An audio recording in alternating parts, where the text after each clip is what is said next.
দীর্ঘ যানজটের কবলে মুন্সিগঞ্জ মুক্তারপুর পঞ্চবটি সড়কটি প্রায় ঘন্টাব্যাপী এক ঘন্টার উপরে হবে। 1 ঘন্টা ধরে মুক্তারপুর ব্রিজের ঢালি কিন্তু আটকা রয়েছে। শত শত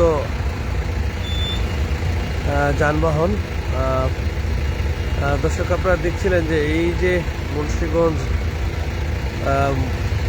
থেকে নারায়ণগঞ্জ পঞ্চবটি যাওয়ার যেই সড়কটি, এই সড়কটি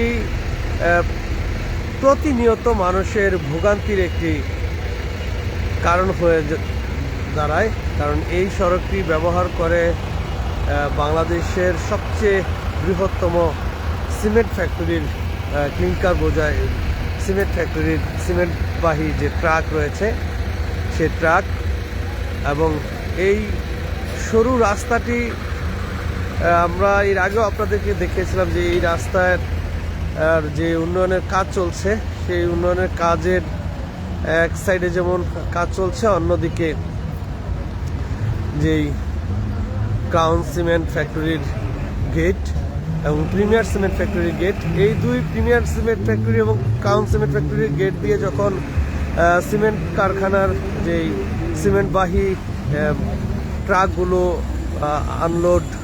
লোডিং এবং আনলোডিং হয়, ঠিক সেই সময় কিন্তু এই যানজটটি আরও তীব্র আকার ধারণ করে, যার ফলে প্রতিদিন মানুষের এই ভোগান্তির পোহাতে হচ্ছে। কিন্তু এত ভোগান্তির মধ্যেও কিন্তু কোনো ধরনের ট্রাফিক ব্যবস্থা দেখা যায় না। নারায়ণগঞ্জের শুরু এবং মুন্সিগঞ্জের শেষ যেই সীমানাটি, সেই সীমানায় কোনো ধরনের ট্রাফিক ব্যবস্থা না থাকার ফলে বিভিন্ন সময় সামান্য কিছু ত্রুটির কারণেও অনেক সময় এই যানজটে পড়ে থাকতে হয় সাধারণ মানুষের। ভোগান্তিতে পড়তে হয় ঘন্টার পর ঘন্টা। যেমনটা এই মুহূর্তে যে মুক্তারপুর যে ব্রিজটি রয়েছে, মুক্তারপুর ব্রিজের টোল প্লাজা থেকে শুরু করে কয়লাঘাট পর্যন্ত কিন্তু এই দীর্ঘ যানজট। আর এই দীর্ঘ যানজটের ফলে সাধারণ মানুষ অনেক সময় তাদের যে যানবাহন সেরে হাঁটতে থাকেন। আমিও সেরকমই আসছি। মুক্তারপুর ব্রিজের থেকে শুরু করে আমরা দেখছিলাম যে এই যে টাউন সিমেন্ট ফ্যাক্টরি অর্থাৎ মুন্সিগঞ্জের খোদা হাফেজ মুন্সিগঞ্জ পর্যন্ত কোনো ধরনের ট্রাফিক ব্যবস্থা নেই। সাধারণ মানুষ সহ অনেক যাত্রীরা অভিযোগ করেন যে এখানে যদি যানজটের নিরসন করতে হয়, তাহলে ট্রাফিক ব্যবস্থাটা যদি এখানে রাখা যায়, তাহলে কিন্তু এই যানজটটা কিছুটা রক্ষা পায়। আমরা আপনাদেরকে সেই দৃশ্যটাই এখন দেখানোর চেষ্টা করব। এই মুহূর্তে আমরা আপনাদেরকে দেখাচ্ছিলাম যে এই যে প্রিমিয়ার সিমেন্ট ফ্যাক্টরির ভিতর থেকে একটি ট্রাক বের হচ্ছে, এবং এই ট্রাকটি বের হয়ে কিন্তু আবার একটি যানজট সৃষ্টি করবে। যে যানজটটির কারণে একটি দীর্ঘ যানজট আবারও তৈরি হবে। এই ট্রাকটি যেভাবে বের হচ্ছেন, এভাবেই কিন্তু প্রতিদিন টাউন সিমেন্ট ফ্যাক্টরির থেকে বের করা হয় ট্রাক, এবং প্রিমিয়ার সিমেন্ট ফ্যাক্টরি থেকে বের করা হয়। যার ফলে এই দুই জায়গাতেই যদি ট্রাফিক ব্যবস্থা থাকে, তাহলে যানজট কিছুটা নিরসন হওয়ার সম্ভাবনা থাকে। কিন্তু কোনো ট্রাফিক ব্যবস্থা না থাকার কারণে অটো, মিশুক, ট্রাক, লরি সব মিলিয়ে যে যানজটের একটি কঠিন চিত্র ফুটে ওঠে এই মুক্তারপুর পঞ্চবটি নারায়ণগঞ্জ সড়কটি। গাড়ি দেখে বোঝা যায় যে আসলে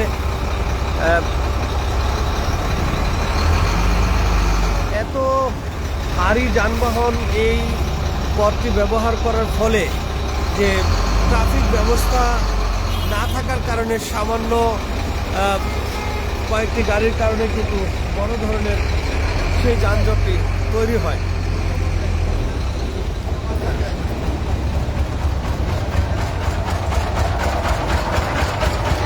দর্শক, যারা এই পথটি এই মুহূর্তে ব্যবহার করছেন তারা মুন্সিগঞ্জে ভিন্ন পথ ব্যবহার করে ঢাকায় রওনা দিলে হয়তো কিছুটা রক্ষা পাবেন, কিন্তু মুক্তারপুর হয়ে যদি নারায়ণগঞ্জে প্রবেশ করতে চায় কোনো যাত্রী, তাহলে কিন্তু যানজটের কবলে পড়ার সম্ভাবনা কিন্তু নিশ্চিত।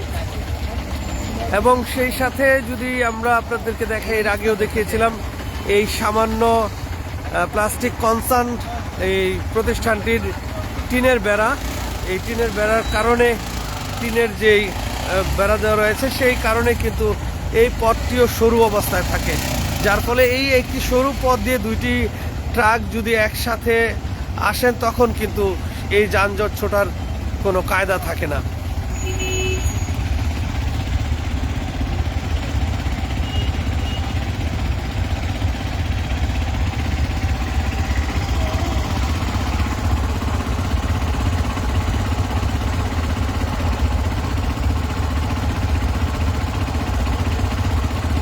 স্তব্ধ অবস্থায় রয়েছে যানবাহন, কোনো যানবাহন কারো দিকে কোনো কথা বলছে না, সবাই স্তব্ধ হয়ে তাকিয়ে আছে কখন কে একটু সুযোগ দিবে বের হওয়ার জন্য।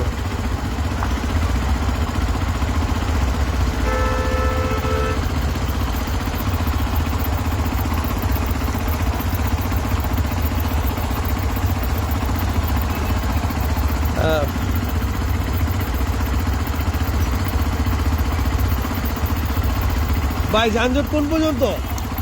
আচ্ছা, একটু বলেন তো, আসলে এই যে প্রতিদিন যে যানজটটা লাগে, এটা এখন ট্রাফিক ব্যবস্থা নিত্যনৈতিক অবস্থা হয়ে গেছে। একদম কলাঘাট থেকে মুক্তাপুর ব্রিজ পর্যন্ত ফুল জ্যাম। এই পর্যন্ত কি কোনো ট্রাফিকের কোনো কোনো ট্রাফিক ব্যবস্থা নাই, বা কোনো গাড়িওয়ালাদেরও কোনো নাই। বিশেষ করে অটোগুলি, সিএনজিগুলি উল্টাপাল্টা ঢুকে আরো জ্যামটা বাড়ায় রেগুলার। এটা প্রত্যেক দিনের নিত্যদিনের অবস্থা আমাদের। আমরা যারা চাকরিজীবী মুন্সিগঞ্জ থেকে নারায়ণগঞ্জ অফিস করি, আমাদের এটা নিত্যদিনের অবস্থা যে কয়লাঘাট থেকে মুক্তাপুর ব্রিজ পর্যন্ত প্রত্যেকদিন হেঁটে আসা লাগতেছে। প্রতিদিন এই প্রত্যেক দিন সন্ধ্যার পর থেকে এই জ্যামটা শুরু হয় রেগুলার। দর্শক, আপনারা শুনছিলেন যে এই যে একজন চাকরিজীবী তিনি বলছিলেন যে এই প্রতিদিন সন্ধ্যা থেকে যখন এই যানজটটি শুরু হয়, তখন যারা ঢাকায় বিভিন্ন প্রতিষ্ঠানে চাকরি করেন তারা এই মুন্সিগঞ্জের যে সকল সাধারণ মানুষ রয়েছেন, তখন তারা কিন্তু সেই ভোগান্তির মধ্যে পড়েন, যার ফলে চাকরিতে আসা যাওয়া সাধারণ মানুষ তারা এই যানজটের মধ্যে থেকে নাজেহাল হন। এবং এই যে সামান্য একটি টিনের বেড়া, সেই টিনের বেড়াতেও কিন্তু যানজট সৃষ্টির জন্য আরও একটি প্রতিবন্ধকতা সৃষ্টি করে। সেই সাথে দুইটি সিমেন্ট ফ্যাক্টরির মূল যে গেট রয়েছে, সেই মূল গেট দিয়ে বের হয় ট্রাক, যার ফলে যানজটের আরও একটি পরিস্থিতি তৈরি হয়। অন্যদিকে কিন্তু শাহ সিমেন্ট ফ্যাক্টরির বড় বড় যেই সিমেন্ট বোঝায় যেই ট্রাকগুলো রয়েছে, লরিগুলো রয়েছে, সেই লরি, ট্রাক এগুলো কিন্তু বের হয়। আমরা আপনাদেরকে আবার একটু দেখাচ্ছি। এই যে এটি প্রিমিয়ার সিমেন্ট ফ্যাক্টরির মূল গেট। এই প্রিমিয়ার সিমেন্ট ফ্যাক্টরি থেকে অনেক ট্রাক বের হবে এবং সেই ট্রাকগুলো বের হওয়ার সাথে সাথেই যানজট আরও তীব্র আকার ধারণ করবে। একটু আগালেই কিন্তু দেখা যায় আবার শাহ সিমেন্ট ফ্যাক্টরির ক্রাউন সিমেন্ট ফ্যাক্টরির গেট। সেই ক্রাউন সিমেন্ট ফ্যাক্টরির গেটটি দিয়ে যখন ক্রাউন সিমেন্ট ফ্যাক্টরির ট্রাক বের হয়, তখন সৃষ্টি হয় আবার আরেকটি যানজট। এই দুইটি সিমেন্ট ফ্যাক্টরির গাড়ি প্রবেশদ্বার হওয়ার ফলে যানজটের তীব্রতা আরও কঠিন হয়ে দাঁড়ায়। একদিকে যেমন সিমেন্ট ফ্যাক্টরির বড় বড় ট্রাক, অন্যদিকে কোনো ট্রাফিক ব্যবস্থা না থাকার ফলে যানজটে নিত্যদিনের কারণ হয়ে দাঁড়িয়েছে মুক্তারপুর পঞ্চবটি সড়কটি, এবং এই মুক্তারপুর পঞ্চবটি সড়কটি বর্তমান এই চিত্র প্রতিদিনের এই চিত্র এই যানজটের থেকে রক্ষা পেতে চায় মুন্সিগঞ্জের সাধারণ মানুষ, সাধারণ যাত্রীরা। আমরা আপনাদেরকে একটু দেখানোর চেষ্টা করছিলাম মুন্সিগঞ্জ নারায়ণগঞ্জ, মুন্সিগঞ্জ থেকে নারায়ণগঞ্জ ঢাকাগামী যেই সাধারণ মানুষ, এই সাধারণ মানুষের যে ভোগান্তি, সেই ভোগান্তি লাঘবে চলছে উন্নয়নের কাজ, আর এই উন্নয়নের কাজের ফাঁকে চলছে যানজট, আর এই যানজটের কারণে নাকাল হচ্ছে মুন্সিগঞ্জের সাধারণ মানুষ। তবে অতি দ্রুত এই যানজট থেকে রেহাই পেতে চান মুন্সিগঞ্জবাসী, এবং প্রাথমিকভাবে অনেকেই বলছেন যে এই যানজট নিরসনের জন্য ট্রাফিক ব্যবস্থাটা যদি থাকতো, যেমন কয়লাঘাট ব্রিজ হয়েই কিন্তু শুরু হয় যানজটটি, বিশেষ করে এই জায়গাটি দিয়েই যানজটের তীব্রতাটা আরও বেশি বৃদ্ধি পায়।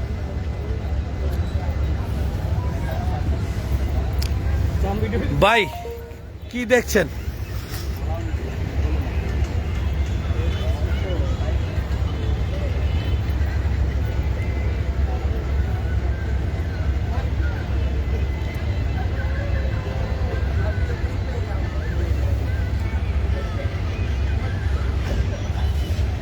তবে মুন্সিগঞ্জের প্রশাসন এবং নারায়ণগঞ্জের প্রশাসন উভয়ের, একটু বলেন ভাই, এই যানজট আসলে কি কি কারণে এই যানজটগুলো হয়? যানজটগুলো মুক্তারপুর হইতে কয়লাঘাট পর্যন্ত এই শাহ সিমেন্ট আর কাউন সিমেন্ট, আমি সরকারের কাছে তারেক জিয়া নেক্সট টাইম ভবিষ্যতের বাংলাদেশ দেশ নায়ক তারেক রহমানের কাছে আমার আবেদন, এই কোম্পানিগুলো এখান থেকে সরাই দিয়ে দিব। মুন্সিগঞ্জের লোকের কোনো ভ্যালুই নেই, এন ঘন্টায় ঘন্টায় টাইম পাস করানো লাগে, ঘন্টায় ঘন্টায় জাম হয়ে থাকে। এই কাউন সিমেন্ট এবং শাহ সিমেন্ট, এখন যতগুলো সিমেন্টের কোম্পানি আছে সবগুলো এখান থেকে সরাই দিতে হইবে।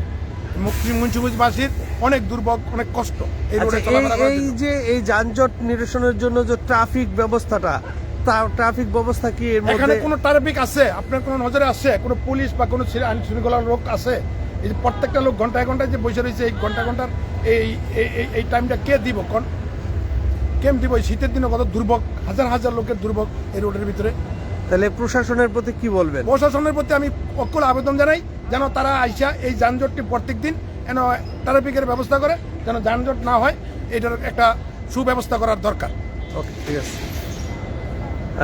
দর্শক, আপনারা শুনছিলেন যে সাধারণ যাত্রী যারা রয়েছেন তারা আসলে বলছেন যে এই যে দীর্ঘ যেই যানজট, সেই যানজট নিরসনে ট্রাফিক ব্যবস্থা দায়িত্ব তৈরি যদি হয়, তাহলে কিন্তু কিছুটা অন্তত স্বস্তি ফিরবে সাধারণ মানুষের। এবং এই যেই দীর্ঘ যানজট, সেই দীর্ঘ যানজটে অনেকেরই কিন্তু বিভিন্ন ধরনের সমস্যার মুখে পড়েন, যে সকল সমস্যার কারণে চাকরির থেকে বাড়ি ফেরার যেই দুর্ভোগ, সেই দুর্ভোগ কিন্তু সৃষ্টি হয়। দর্শক, News71.tv-র মাধ্যমে মুন্সিগঞ্জের জনদুর্ভোগ তুলে ধরার চেষ্টা করি। আমরা এই মুহূর্তে আপনাদেরকে দেখানোর চেষ্টা করছিলাম মুন্সিগঞ্জের মুক্তারপুর টু নারায়ণগঞ্জ এবং ঢাকা যাওয়ার যেই প্রধান সড়কটি, সেই প্রধান সড়কের উন্নয়নের কাজ চলছে। পাশাপাশি এই উন্নয়নের কাজ চলার পাশাপাশি কিন্তু যানজট, প্রতিদিন দীর্ঘ যানজটে ভোগান্তির মধ্যে পড়ছে সাধারণ মানুষ। এবং এই কয়লাঘাট থেকে মুক্তারপুর ব্রিজ পর্যন্ত কোনো ধরনের ট্রাফিক ব্যবস্থা না থাকার ফলে ঘন্টার পর ঘন্টা সাধারণ মানুষের চরম ভোগান্তির মধ্যে পড়তে হয়, এবং এই ভোগান্তি থেকে রক্ষা পাওয়ার জন্য প্রশাসনের হস্তক্ষেপ কামনা করছেন সাধারণ মানুষ। আপনারা কমেন্টসের মাধ্যমে আপনাদের মতামত জানাবেন।